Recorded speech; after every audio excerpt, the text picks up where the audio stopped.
Hey guys, this is Kim the Crafty Nomad, and I am participating in the December Daily Inspiration Group Anything Goes on Facebook, and this is for our hop. And this is just a process video for a interactive element in our December Daily albums. So bear with me. I am just learning how to do this. So I took a 12 by 12 sheet of paper and cut it down to 5 3/4 to fit on my pages. My pages are 6 by 9. And so I made that a piece that was 5 3/4 or 5 7/8 by 12. Then I scored it on each side at 3 inches. Here I'm just measuring because I'm trying to remember just exactly how far I had cut it and the size of it. And I wanted these two to meet in the middle. And so the middle section is going to be 6 inches and the other two sections are 3 inches. And now I am picking out some paper to mat it. Now you will notice that I've done some odd upside down situations, but I am not someone who goes for perfection. I enjoy the process, so it's not going to be perfect, and I'm still going to be happy with what I've done. So right now I'm cutting down that strip of paper, which came from a paper pack I got in 2015 from Oriental Trading Company. And these are papers. These are not cardstock. They are just printed paper. I'm cutting that down to size and making sure that it's going to fit for the matting. And then I had a little trouble with my measurements.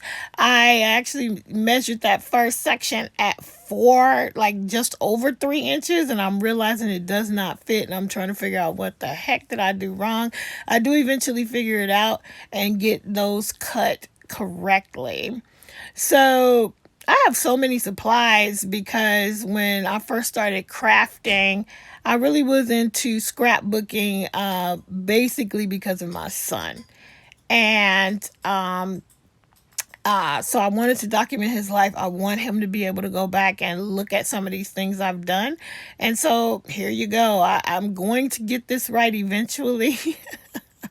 And then I'm going to adhere it all down. And but I'm still gonna turn some things the wrong way. And I don't know if you've heard of the concept of kintsugi or kintsugai. It's a Japanese concept.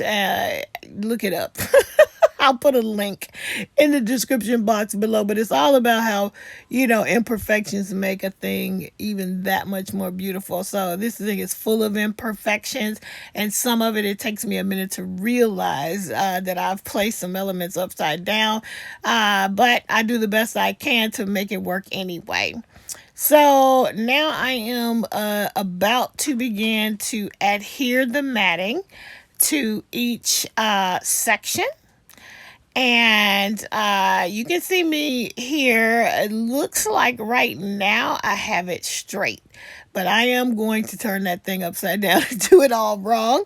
But that's okay. I got my ATG gun. I got a lot of cool tools that I collected over the years and just haven't used, one of which is that ATG gun. So see how there I am matting it down, and it is upside down, but that's all right. I do not mind at all.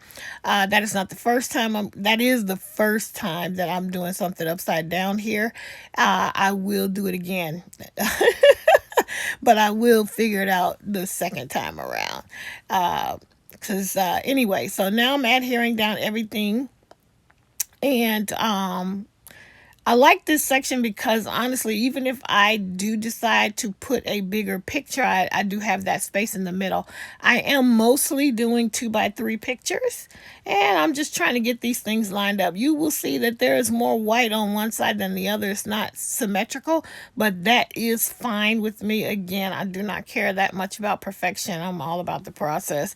Thank goodness, because I'm a kitchen sink kind of crafter, and I just love love using lots and lots of things, although I'm actually keeping this one kind of simple, but it's not really a completed layout. So we'll see how simple it is when I'm all done with it. Right now, I'm just showing you the foundation page.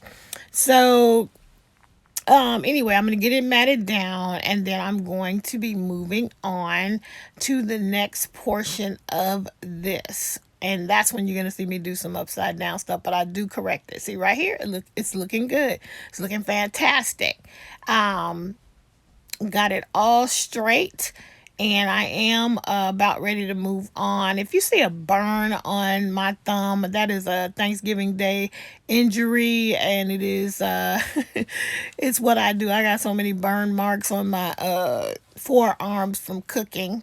But anyway, now I've taken a cut apart that is from the same paper collection, and I am going to go ahead and use a bone folder to make sure that crease is nice and crisp. And then I'm going to adhere that cut apart to the top. Now, you see how I turned it upside down? The hot chocolates are upside down, but I will fix it. So don't worry. I know you guys are probably screaming, it's upside down. But I am going to eventually figure out that I have turned it the wrong way. So, but anyway, I'm adhering it, and I'm realizing, oh, wait a minute, I can't just adhere it. I got to glue that thing down so that it won't flop around. So there's the ATG gun once again, having a little trouble with it. And yeah, I'm going to adhere that down. Put a little washi tape there just for, for another element, another layer. So I wanted to do this belly band closure for this one, but I'm realizing that it is not going to work because the strip needs to overlap. Now, I could have just cut two, but I just decided to do an easier closure here when I realized that was not going to work. But I could have cut two strips and bound them together, and it would have worked. But I am going to try something different, and I think at some point this is where I'm going to realize that the thing is upside down. So I'm trying to decide what kind of closure I'm going to do. I thought about using that button, but I realized the button's not going to work, or I don't want to do the work to make it work. So I'm going to use a Santa hat brad, and then I'm going to eventually pull out a star sticker, a foam sticker that I will eventually use for the hands. And I think right here is where I realized it was upside down, and I just flipped it the right way, changed everything, and now that element is going to be on the bottom because I already had put the glue on that part. So now I have the foam sticker, but I don't take the sticky back off. I leave that. Yeah, I'm showing you guys my injury. And now I'm trying to figure out where to put that brad so that it'll work. So I'm testing it out so that it'll work the way I want it to. And I have this little piece, this piercer that I'm using is what I use to get things out of the die cuts when I use the Spellbinder. But it also punches nice holes. So I went ahead and figured out, I was trying to see it and figure out, you guys, I'm a woman of a certain age, so I couldn't really see that hole, and I had to put a dot there again, and then I take my glasses off so I can see where to actually put the hole. Now, if I had been thinking, I would have put that hole in there before I matted it, but well, I did not realize. So I'll fix that later when I actually put a layout on this page.